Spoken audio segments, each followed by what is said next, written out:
येणाऱ्या विधानसभेच्या काळात पाण्याचा प्रश्न खूप गंभीर आहे आणि तो गंभीर प्रश्न गाजणार आणि पाणी पेटणार अशी मला एक लातूरकर म्हणून मला शक्यता वाटते. आता लातूर MIDC सारखे लातूर MIDC एरिया एक आहे, त्याच्यानंतर ॲडिशनल लातूर ज्याच्यामध्ये हरंगुळ आणि खंडापूर एरिया आहे.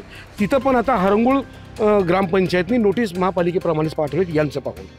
आणि हे कोणी पण आमचे MIDCचं पाणी स्वतःचं आहे, लाईट आमची स्वतःची आहे, कचरा यांनी नेत नाहीत. इव्हन ट्रेननं जेव्हा पाणी लातूरला आलं तेव्हासुद्धा यांनी आम्हाला एक घागर पाणी दिलेलं नाही MIDCने. अजून एकतर रस्त्याचा पण प्रॉब्लेम आहे, एकतर गाड्या फास्ट जातात त्याच्यामुळं एकतर घरच्यांना पण त्रास होतो आणि इथल्या राहणाऱ्यांना जी गाडी घेऊन जाणारे आहेत त्यांना जरी सांगितलं तरी त्यांनी किरकिर करतात. लोकसभा निवडणुकीनंतर आता महाराष्ट्र राज्यामध्ये विधानसभा निवडणुकीसाठी निवडणूक विभागाकडून जे तयारी सुरू आहे, येत्या काही दिवसांमध्ये आचारसंहिता सुद्धा लागण्याची शक्यता आहे. याच अनुषंगानं लातूर शहर मतदारसंघातील जे मतदार आहेत यांचं वेगवेगळ्या विषयावरती काय मत आहे हे आपण जाणून घेणार आहोत. आपल्यासोबत काही लातूर शहर मतदारसंघातील नागरिक या ठिकाणी उपस्थित आहेत. काय सांगाल, आता विधानसभा निवडणुका येत आहेत, 2019 नंतर 24ची निवडणूक येते. या 5 वर्षामध्ये लातूर शहराचा विकास झाला का, किंवा कोणते कामं झाले, नाही झाले तर कोणते नाही झाले, आपल्याला एक लातूरकर म्हणून काय वाटते? विकास ही एक प्रक्रिया आहे आणि या प्रक्रियेमध्ये नागरिकासोबतच नेत्याचंही तेवढंच मोठ्या प्रमाणात योगदान असतं. लातूरच्या आजूबाजूच्या जिल्ह्याचा विचार केला असता आणि आपला विचार केला असता आपल्याला विकास किती झालाय हे काही मी सांगायची गरज नाही. आपण ज्यावेळी लातूर शहरामधून फेरफटका मारला तर आपल्याला समजून जाईल की आपल्या लातूर शहराचा विकास किती मोठ्या प्रमाणात झालाय. त्यासोबतच प्रॉपर्टीचे रेट्स जर पाहिले ॲज कम्पेअर टू बीड असेल, उस्मानाबाद असेल किंवा नांदेड जरी असेल तर त्याच्या कम्पेअरमध्ये रेट वाढण्याचं सगळ्यात महत्त्वाचं कारण काय तर शांतता. लातूर शहर हे शांततामय शहर आहे आणि या शहराला शांततेचा मार्ग दाखवण्यासाठी विलासराव देशमुख साहेब, अमित देशमुख साहेब, दिलीपराव देशमुख साहेब आणि धीरज देशमुख साहेबांच्या नेतृत्वाखाली आपण जे काही लातूर शहरामधून मार्गक्रमण करतोय शांततेच्या मार्गानं त्याचं खूप मोठं योगदान आहे. पण आपण यापुढेच्या काळात आपण पाहिलं की 2.5 वर्षाच्या काळामध्ये, नंतरच्या 2.5 वर्षाच्या काळामध्ये ज्यावेळी राज्य शासनाकडं इथल्या महानगरपालिकेचा कारभार गेला तेव्हापासून लातूरमध्ये कचऱ्याचा प्रश्न खूप गंभीर झाला आहे. एकीकडं सत्ताधारी लोकच कचऱ्याच्या विरोधात आंदोलन करतात, म्हणजे त्यांना विरोध करायचा आहे सरकारमध्ये राहून का सरकारसोबत राहायचं हे काही कळायला मार्ग नाही. पण शाश्वत स्रोत जर आपण विचार केला तर विलासराव देशमुख साहेबांनी 2002 साली नागझरीचं पाणी होतं अगोदर लातूरला, ते धनेगाव डॅमचं पाणी रिझर्व केलं विलासराव साहेबांनी आणि त्यानंतर लातूर शहराला सुरळीत पाणी पुरवठा नागझरी धनेगाव डॅममधून चालू झाला होता. परंतु लातूर शहराची वाढती भूक बघता आणि लातूर शहराची वाढती तहान बघता आपल्याला शाश्वत पाण्याचा स्रोत शोधणं हे खूप गरजेचं आहे.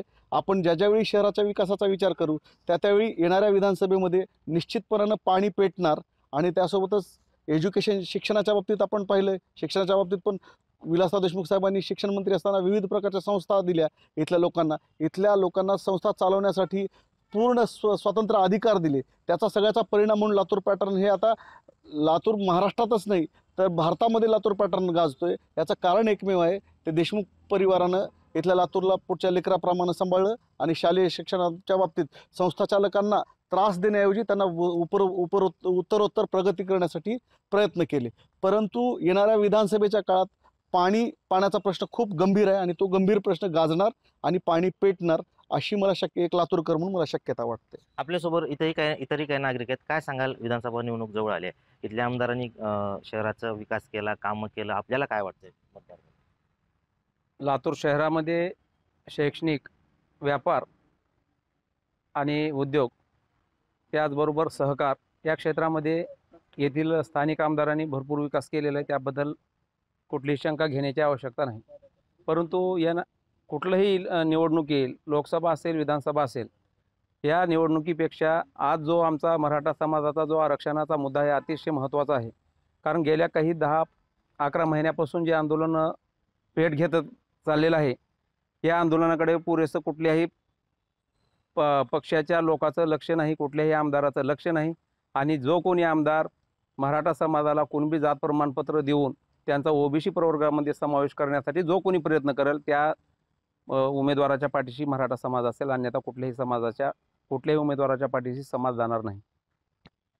आपल्यासोबत इथं काही लातूर शहर मतदारसंघातील व्यापारी आहेत, आपण त्यांच्या सुद्धा समस्या सांगून घेणार आहोत. काय सांगाल, आता विधानसभा निवडणुका येत आहेत, व्यापारी म्हणून 2019 असेल आणि 25 असेल, याच्यामध्ये आपल्याला काय समस्या जाणवल्या? नाही, 2019 असू द्या, 14 असू द्या किंवा 2009 असू द्या, व्यापाऱ्यांच्या परिस्थितीत किंवा त्यांच्या अडचणीवर कधीच मार्ग निघालेला नाही. कुठल्याही शहरामध्ये किंवा कुठल्याही जिल्ह्यासाठी व्यापारी हा विकासाचा एक पाठीचा कणा असल्यासारखा असतो. तो सर्वात मोठा टॅक्स पेयर असतो. पण त्याच्या अडचणी काय आहेत, त्यांना काय दिवसेंदिवस प्रसंग ओढायला लागलेत, ह्याचा कुणी विचार करत नाही. फक्त इलेक्शन आलं की व्यापाऱ्यांची आठवण येते, व्यापाऱ्यांना बोलवलं जातं, त्यांच्या मिटिंगा घेतल्या जातात, कॉर्नर बैठका घेतलेल्या जातात आणि इलेक्शन झालं की त्या व्यापाऱ्यांना अलगद कॉर्नरला सरकवलं जातं आणि परत जैसे ते व्यापारी कधी बोलत नाही, व्यापारी कधी रस्त्यावर उतरत नाही, आंदोलन करत नाही. हा त्याचा म्हणजे दुर्भाग्य आहे की तो कधी रस्त्यावर उतरत नाही. पण त्याचा फायदा हे राजकारणी लोक म्हणा किंवा हे प्रशासन म्हणा हे घेतात असं मला वाटतं. माझं वैयक्तिक मत आहे. MIDCचं क्षेत्र हे सुद्धा व्यापाराच्या रिलेटेड आहे. काय समस्या आहेत, काय सांगाल? आमची सगळ्यात मोठी समस्या आहे टॅक्स, महापालिकेचा टॅक्स. आम्हाला काही वर्षापूर्वीपासून महापालिकेने टॅक्स लावायला सुरुवात केला. महापालिका झाल्यानंतर काही वर्षांनी कशासाठी महापालिका केली, कोणी केली, कोणाच्या फायद्यासाठी ह्याच्याशी आम्हाला काय आता काही बोलायचं नाही आहे. पण आम्हाला एक कळतं की टॅक्स जेव्हा तुम्ही मागता आम्हाला, तेव्हा तुम्ही आम्हाला काही सुविधा द्यायला पाहिजे असतात. आता आपल्यासमोरच संभाजीनगर महापालिका आहे, तिथली चिकलठाणा MIDC आहे, जिथं पॉश एकदम सगळ्यात चांगले व्यापारी संकुल किंवा मॉल म्हणतो आपण, प्रोझॉन मॉल आहे, शोरूम्स आहेत गाड्याचे, औरंगाबाद जिमखाना आहे ज्याला आपण चिकलठाणा MIDC म्हणतो. अ वर्ग महापालिका संभाजीनगर महापालिका आहे. अ वर्ग MIDC हे चिकलठाणा MIDC आहे. त्या ठिकाणी त्यांनी ₹1 स्क्वेअर फूट टॅक्स घेतात, जे अ वर्ग आहे. हे ड वर्ग महापालिका लातूर, ड वर्ग MIDC लातूर. आणि या ठिकाणी आम्हाला ₹9 स्क्वेअर फूट मागणी केली जाते आणि घेतली जाते. आणि काही लोकांवर प्रेशर केलं जातं, सील केलं जातं, दबाव आणलं जातं. आता लातूर MIDC सारखं लातूर MIDC एरिया एक आहे, त्याच्यानंतर ॲडिशनल लातूर ज्याच्यामध्ये हारंगुळ आणि खंडापूर एरिया आहे. तिथं पण आता हारंगुळ ग्रामपंचायतनी नोटीस महापालिकेप्रमाणेच पाठवलीत यांचं पाहून. आणि हे कोणी पण, आमचे MIDCचं पाणी स्वतःचं आहे, लाईट आमची स्वतःची आहे, कचरा यांनी नेत नाहीत. इवन ट्रेननं जेव्हा पाणी लातूरला आलं तेव्हासुद्धा यांनी आम्हाला एक घागर पाणी दिलेलं नाही MIDCला. आमचं पाणी ज्याचं आमची सोय आम्ही करतो. मग यांना केवळ आम्ही यांच्या नकाशाच्या हद्दीमध्ये आहेत म्हणून ₹9 स्क्वेअर फूट हे जसं की मोगलाई लागलं असल्यासारखं, निजामी लागल्यासारखं त्यांनी जे ₹9 स्क्वेअर फूट जे आम्हाला टॅक्स मागतात, हे आम्हाला अन्यायकारक आहे. आणि आम्ही इथं संघर्ष करू, डोकं फोडून घेऊ, सर्व गोष्टीची तयारी आहे. आणि या सगळ्या गोष्टीमध्ये मला एकच सांगायचं आहे की आम्ही टॅक्स भरणार नाही. आम्ही मागं अंडर प्रोटेस्ट 3 वर्षाचा टॅक्स भरला होता. त्यावेळेस त्यांनी 6 वर्षाची 7 वर्षाची आम्हाला माफी दिली होती आणि सांगितलं होतं की अंडर प्रोटेस्ट भरताना की आम्ही याच्यावर मार्ग काढू. दोन्ही माजी पालकमंत्र्यांशी आमची याबद्दल बैठक झालेली आहे, दोन्हीचं बोलणं झालेलं आहे. पण हे पुन्हा कुणी आमच्याकडे येत नाहीत, कुणी विचारत नाहीत आणि महापालिकेचा टॅक्स मागायला मागे लागते. आता या गोष्टीबद्दल जे आहे हे आमच्यावर अन्यायकारक आहे. आणि मला एक संदेश द्यायचा आहे येणाऱ्या विधानसभेला की आमच्या हातामध्ये खूप काही आहे. एक म्हण आहे, जिन हाथों में बल है इतना राज तिलक लगाने की, उन हाथों में दम है इतना राजगद्दी से गिराने की. आपल्यासोबत इतरही काही ज्येष्ठ व्यापारी आहेत. काका, तुम्ही अनेक दशक व्यापारात आहात. काय मागणी आहे तुमची? विधानसभा येते, तुम्ही संतुष्ट आहात का व्यापाराच्या संदर्भात? काय सांगा. लातूर MIDCमध्ये हारंगुळ MIDCच्या समोर हारंगुळला जाणारा एक रोड आहे. तो रोड इतका खराब झालेला आहे की विचारायचं काम नाही. हा रोड एक वेळेस केला त्याने आणि ज्या दिवशी केला त्याच्या 3ऱ्या दिवसापासूनच तो रोड खराब व्हायला चालू झाला. अजूनही रोड इतका खराब आहे की त्या रोडवरून चालणं, जाणं, येणं कुठलीही वाहनं जाऊ शकत नाहीत. आणि महत्त्वाचा रोड म्हणजे त्या भागामध्ये एवढी वाहतूक आहे, एवढी वाहतूक असताना सुद्धा दुर्लक्ष आहे त्याच्यावर, त्या रोडवर. तसंच लातूर नवीन MIDCमध्ये हे झाले, हे जुन्या MIDCमध्ये सुद्धा असेच प्रकारे रोडचे एवढी हे झालेले, दुर्दशा झालेली आहे रोडची. नाल्याची तसेच आहे, कसल्याही प्रकारची साफसफाई नाही. सध्या डास होऊ लागलेत, घाण एवढी झालेली आहे की विचारायचं काम नाही MIDCमध्ये. त्यानंतर MIDCची जी मालमत्ता कर आहे, मालमत्ता कराकरता आमच्याकडे मागं हे आले होते उद्योगमंत्री सावंतजी. त्यांनी त्यावेळेस सांगितलं की बाबा असं तुम्हाला जो टॅक्स डबल लागतो इकडला आणि तिकडला, तर ते मी माफ करतो म्हणले, तुम्ही तोपर्यंत भरू नका. आणि ते MIDCच्या कॉर्पोरेशनच्या ह्यांना पण सांगितलं तरी की बाबा तुम्ही ह्यांची वसुली स्थगित करा, सध्या वसुली स्थगित करायची नाही. म्हणून त्यांनी वसुली स्थगित करण्याकरता त्या ह्यांना पण विचारलं, वरच्या अधिकाऱ्यांना वगैरे, काय करता येईल आपल्याला ह्याच्याकरता म्हणून. तर ते काही हे झालं नाही, निवडणुका चालू झाल्या आणि ते राहून गेलं तसंच. मग ह्यांच्या वसुली परत चालू झाल्यानंतर मग आम्ही उद्योगमंत्री आपलं बनसोडे साहेबजी आणि संभाजीराव पाटील यांच्याकडे गेलो. या दोघांनी त्या कॉर्पोरेशनच्या यांना सांगितलं की बाबा तुम्ही हे स्थगित करा म्हणून. त्यांनी जरा थोडं दाब देऊन सांगितल्यामुळे त्यांनी स्थगिती दिली, थांबलं. पण आता परत काय झालं, ह्या निवडणुका संपल्या, बाकी सगळ्या गोष्टी झाल्या, आता परत तिने नोटिसा काढल्यात. एकेकावर जवळजवळ 15 लाख, 20 लाख, 25 लाख, 10 लाख, 2 लाख असे लोकांनी उद्योग करावे का पैसे भरण्याच्या पाठीमागे लागावं. ह्याच्यामुळे काय झालं, उद्योग सगळे बंद पडण्याच्या मार्गावर आहेत. याने हे सगळं बंद केलं पाहिजे. बंद केलं तरच ठीक आहे, नाही तर उद्योग चालू राहणार नाहीत. तसंच पूर्वीच्या वेळेस विलासराव असताना विलासरावने बरेचसे कामं केले आणि लोकांचे प्रश्न जे काय असतात ते प्रश्न ते सोडवायचे. त्यांनी म्हणजे आधी असं कधीच हे केलं नाही की उद्योगांना बोलवायचे, तुमचे काय प्रॉब्लेम आहे. मिटिंगासुद्धा घेतली नाही. बॉम्बेला सुद्धा बऱ्याच लोकांना बोलवून घेऊन त्यांनी मिटिंगा घेऊन ते प्रॉब्लेम सॉल्व करायचा प्रयत्न केला. पण आता ह्याच्यामध्ये काहीही होत नाही आणि काहीही कामं होत नाहीत. त्याच्यामुळं परिस्थिती बेकार आहे, वाईट परिस्थिती आहे. आता लोकांनी काय विचार करायचा ते पुढे करायला पाहिजे ह्याच्या बाबतीमध्ये. तर टॅक्सेशनचा मुद्दा समोर येतो. टॅक्सेशनचा कर जास्त असल्याचं इथं म्हटलं जातं. काका काय सांगाल, तुम्ही पण व्यापारी राहिलात, काय वाटतं तुम्हाला? म्हणजे आमचं लातूर शहर एवढं मोठं झालेलं आहे तर सध्या लातूर शहरामध्ये सध्या पार्किंगची फार समस्या आहे एक. आणि पार्किंग जागा अपुरी असल्यामुळे पार्किंगसाठी जागा शोधायचं काम, जागा दाखवा असं प्रतिप्रश्न करतात.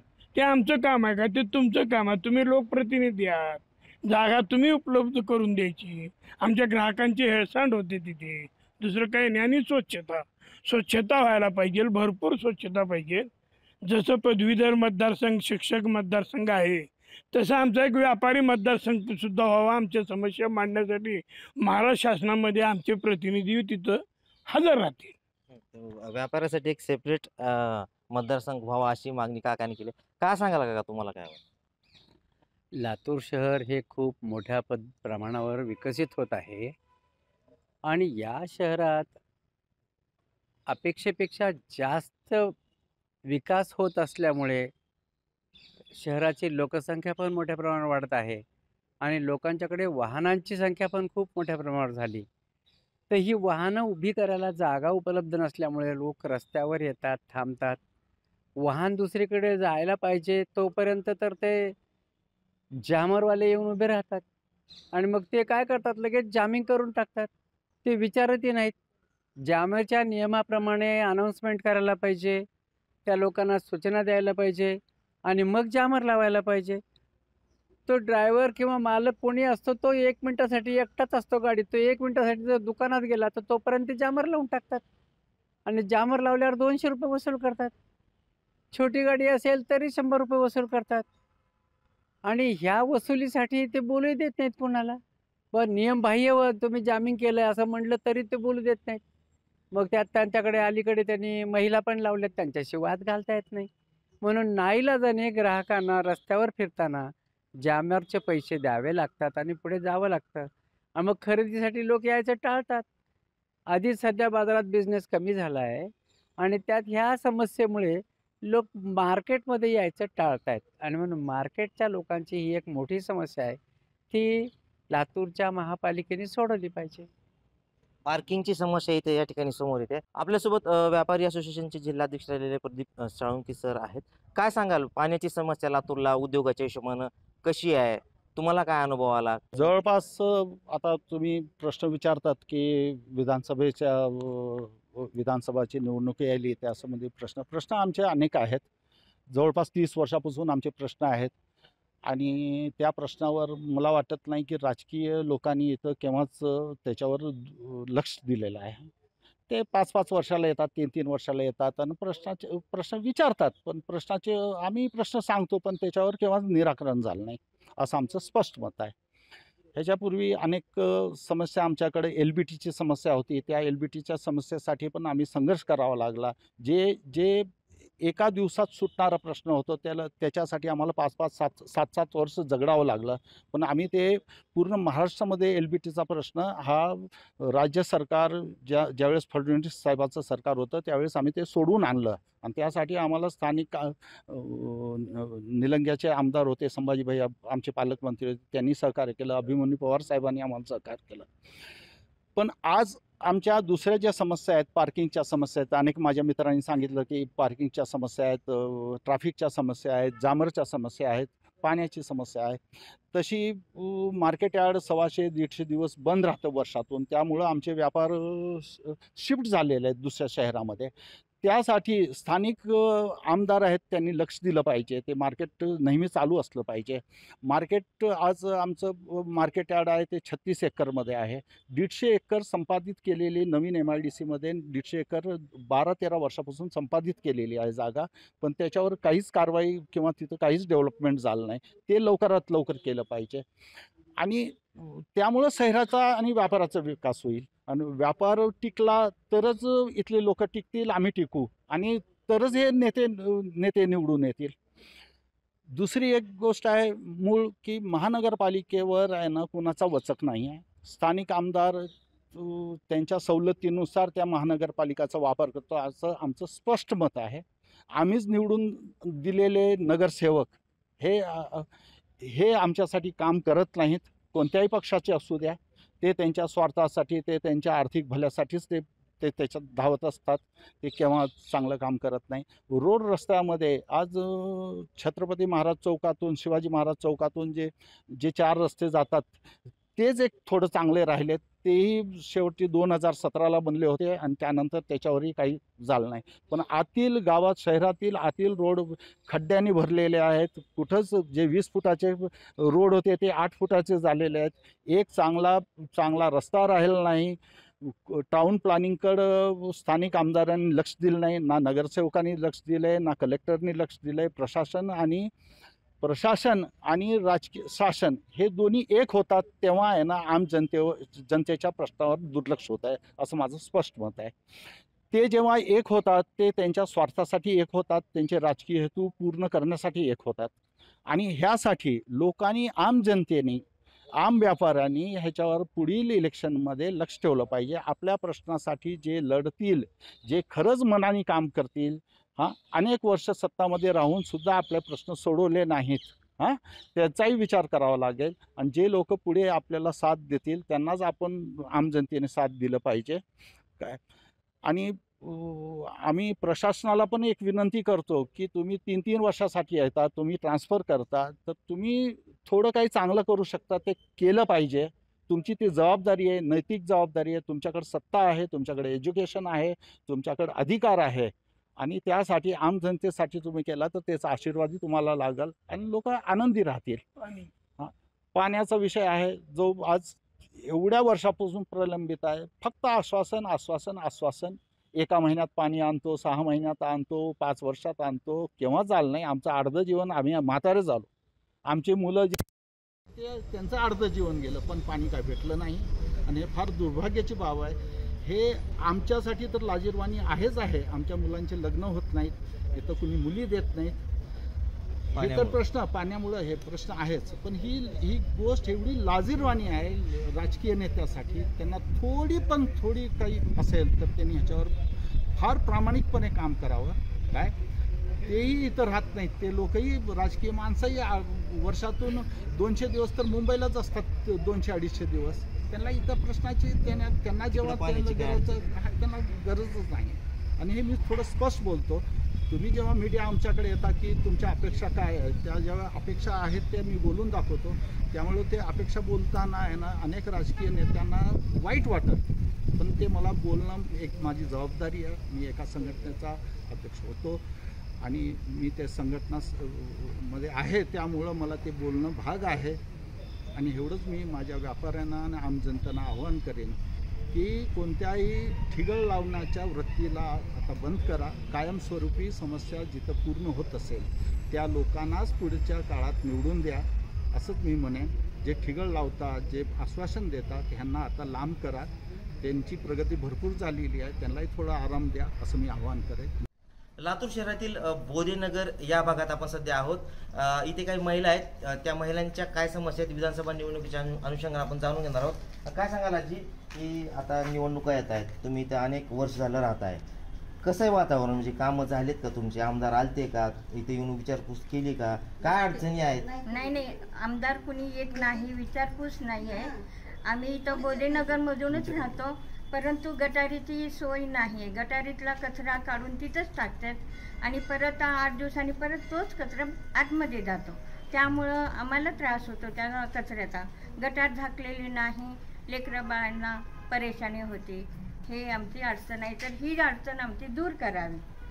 बाकी काही मला बोलायचं इकडे आपल्यासोबत अजूनही काय म्हणत तर काय सांगाल आता निवडणूक येते, काय तुमच्या गल्लीतली काय अडचण? पण लाडकी बहीण जी योजना केलेली आहे त्यामध्ये आधी तर सांगितलेलं आहे की फॉर्म भरून घ्या, सगळ्या गोष्टी म्हणजे कागदपत्र तयार करा. कागदपत्र पूर्ण तयार झाले, फॉर्मसाठी लाईनमध्ये थांबल्यानंतर लाईनमध्ये थांबून फॉर्म भरून पूर्ण प्रोसेस झाल्यानंतर पुन्हा सांगतात की आज सर्व्हर डाऊन आहे, आज OTP येत नाही, आजचं काम पुन्हा उद्यावर. म्हणजे ते पण काम होत नाही आणि पुन्हा त्याच्यासाठी 2000 रुपये लागतात असं म्हणत आहे. म्हणजे लाडली योजनेसाठी काम करून येण्यासाठी 2000ची मागणी होते. कुठं मागणी होते? तहसीललाच मागणी आहे. आपल्यासोबत इतरही काय महिला आहेत. आजी काय सांगाल आता निवडणुका आल्यात, तुम्ही तर आता अनेक निवडणुका बघितल्यात, मात्र आता काय अडचणी आहेत तुम्हाला, काय सांगाल? काय एवढ्या योजना झाल्या का आपल्या आमच्यापर्यंत अजून एक योजना आली नाही. मी 10 वेळेस कागदपत्र केले पण एकही दखल देत नाही. आणि गेलं तिथं की म्हणतात तुमचं मीटिंगमध्ये फॉर्म नाही, नाव नाही असं म्हणतात आणि माझं रद्द केलं. योजनेचं आतापर्यंत तुमचं केलीच नाही. किती वय आहे तुमचं? 66 वर्ष. काय म्हणतात काय बी निमित्त लावून कागदपत्र झाले नाहीत म्हणतात, काय तर म्हणतात मीटिंगमध्ये तुमचं नाव नाही म्हणतात, मीटिंगमध्ये पास झाले नाही म्हणतात, असं बोलतात. जे वृद्धांसाठीच्या योजना आहेत त्यांना सुद्धा इथं काम होत नाही असं म्हणा. काय सांगाल आजी तुम्ही? पण आता माझं बी 60-65 वर्ष वय आहे, पण ती काय काम झालं नाही. पैसे घेतले लोकांनी बँकेत गेल्यावर करता म्हणले पण केलेच नाही. आणि 10-12 पैसे दिले, बोलायचं बँकेला कुठं आपल्याला ते नाव सांगायचं नाही, पण होतच नाही म्हणून माघारी केली आम्हाला. म्हणजे कामच केलं नाही. कामच केलं नाही. पैसे पण घेतले आणि कामही केलं नाही. पैसे घेतले, कामच केलं नाही. म्हणायचं की कोणची जरी योजना असली तर आमच्यापर्यंत मिळावी. कुठली योजना असेल, कसली जरी वृद्ध माणसाची योजना असली तर आम्हाला योजनेची माहिती वृद्धांची जी आहे तिथे मिळेल. तिथे अजूनही आपल्यासोबत आजी आहेत. काय सांगाल आजी? काय नाही बघा, आमच्या घरामध्ये पाणीच राहते, बाकी काही नाही. कशामुळे म्हणजे पाणी गटार पडली असं गटार पडली पाणी घरात येते. त्या बोधनगरचं पाणी नाही येते, दुसरं काय नाही. मग तुम्ही ते अर्ज दिला असेल ना, काय म्हणले? आम्हाला लिहायला येत नाही, काय अर्ज देऊ?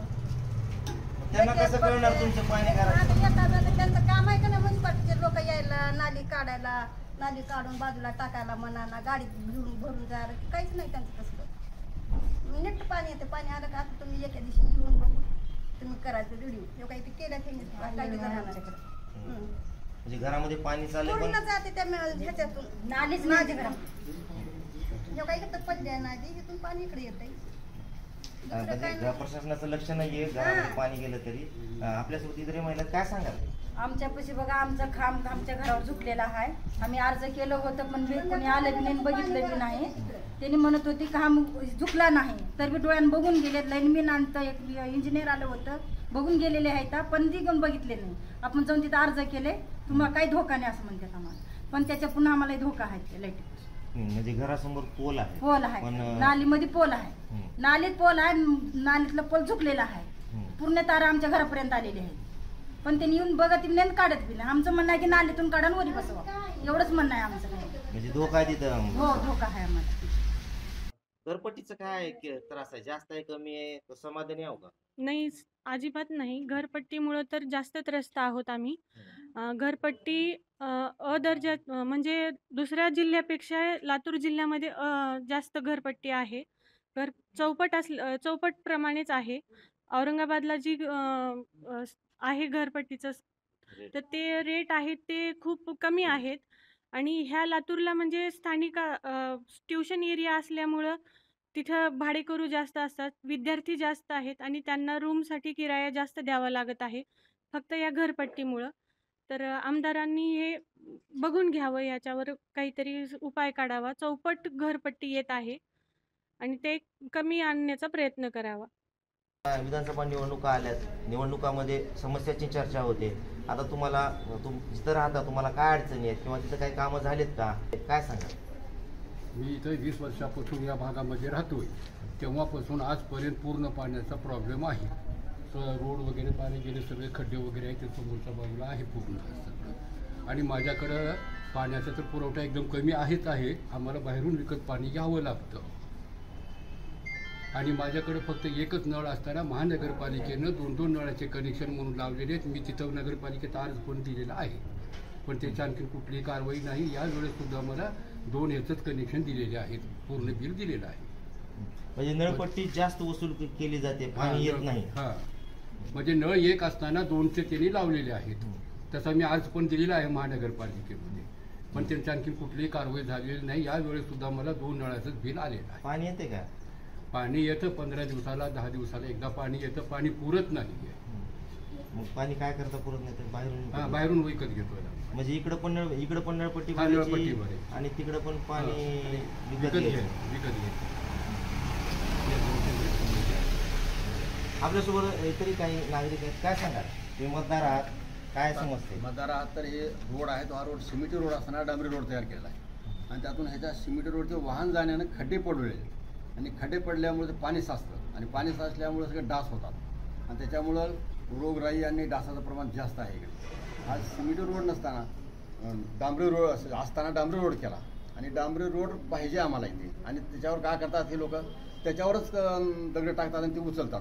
त्याच्यामुळं गटारही पडून आली आणि त्या गटार पडल्यामुळं पाणी थांबल्यामुळं त्याच्यामुळं रोगराई होते आणि एकतरी ती साफसफाई जास्त करून होत नाही.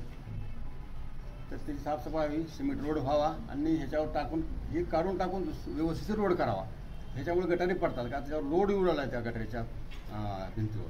म्हणजे रस्त्याचं जे काम झालंय ते निकृष्ट दर्जाचं झालं असं तुमचं म्हणणं आहे तुमच्या गल्लीमध्ये वाडामध्ये. आपल्यासोबत काही युवक आहेत, काय सांगाल युवक म्हणून, काय समस्या? एकतर इथं विजेचा प्रॉब्लेम जास्त आहे. 2 दिवस लाईट राहते खांबावर, त्याच्यानंतर 8 दिवस लाईट नसते आणि एकतर चोऱ्या भरपूर होते. त्याच्यामुळं पूर्ण एरियाला पूर्ण अडचण आहे. तर ही एक अडचण प्रशासनानं दूर करावी. त्याच्यानंतर अजून एकतर रस्त्याचा पण प्रॉब्लेम आहे. एकतर गाड्या फास्ट जातात, त्याच्यामुळं एकतर घरच्यांना पण त्रास होतो आणि इथल्या राहणाऱ्यांना जी गाडी घेऊन जाणारे आहेत त्यांना जरी सांगितलं तरी त्यांनी किरकिर करतात, त्याच्यानंतर भांडण होतात. ही एक अडचण आहे. ही अडचण दूर करावी आणि खांबावरची जी लाईट आहे वेळोवेळी त्यांनी चालू ठेवावी. मग आता इथे जे विद्यार्थी आहेत त्यांना अभ्यास करायला त्रास होता? हो, त्यांना पण खूप त्रास होतो. ही पण त्यांना पूर्ण वर्ष प्रशासनाला सांगितलेलं आहे पण त्यांनी ऐकत नाही. ठीक आहे म्हणते, 2 दिवसानंतर कॉल करतो म्हणते, येऊन जातो म्हणते, पण त्यांनी काही येत नाही. आपल्यासोबत इतरही काही युवक आहेत, काय सांगाल? जसं आपण बघतो की पण जवळ ट्युशन एरिया आहे आपल्या इथं आणि लेडीज प्रमाणे तर नाहीच बिलकुल. संध्याकाळच्या टाईमला लाईट नसतेच आणि विद्यार्थी इथे येतात आणि पुढच्याच भागात काही वाईट व्यसनी लोक राहतात. विद्यार्थ्यांना अडवणूक करून त्यांच्याकडून पैसे वगैरे काढून घेतात. त्याचप्रमाणे इथं आपल्या इथे एक मोठा खड्डा केलेला आहे पाणी साठवण्यासाठी. त्या पाणी साठवलेल्या पाण्यामुळे मच्छरांचे प्रमाण जास्त वाढलेलं आहे आणि लहान लेकरं आमच्या भागात जास्त आहेत आणि त्यांना ताप वगैरे हे असे आजार जास्त वाढत आहे. आणि वस्ती ही मोठी आहे आणि ह्या वस्तीमध्ये एक मिल आहे आणि त्या मिलचा त्रास जो होतो की रोडला खड्डे पडत आहेत. हेवी ट्रक येणार आणि ते खड्डे पडल्यामुळे ते बुजवणार तर नाहीतच, मुरुम टाकून काही नाही, ते तसंच राहू लागले. आणि जी रोड केला आता अर्धा केला आणि पुढे जसच्या तसं आहे आणि तिथून पुन्हा तुटक रोड केलेला आहे थोडा. त्याच्यामुळं जास्त प्रमाणात ती समस्या उद्भवलेली तिथं. तर हे होते काही लातूर शहर मतदारसंघातील नागरिक ज्यांनी आपली पाण्याचा जो प्रश्न आहे, याबरोबरच नळपट्टी असेल, घरपट्टी असेल, व्यापाराच्या दृष्टिकोनातून जर आपण पाहिलं तर त्यांचे पार्किंगच्या समस्या आहेत, याबरोबर मालमत्ता कर जो लावला जातोय तो तिपटीने लावला जातोय असा एक आरोप व्यापाऱ्यांकडे केला जातोय. या सगळ्या ज्या समस्या आहेत आता येत्या निवडणुकीमध्ये यावरती कॉन्सन्ट्रेशन सर्व नागरिकांचं असणार आहे आणि या समस्यांना जे उमेदवार या ठिकाणी उभे टाकणार आहेत ते आता कशा पद्धतीने समोर जातील हे आपल्याला आता येत्या काळात पाहणं महत्त्वाचं ठरणार आहे. लातूरसाठी अनिकेत जाधव, मुंबई तक.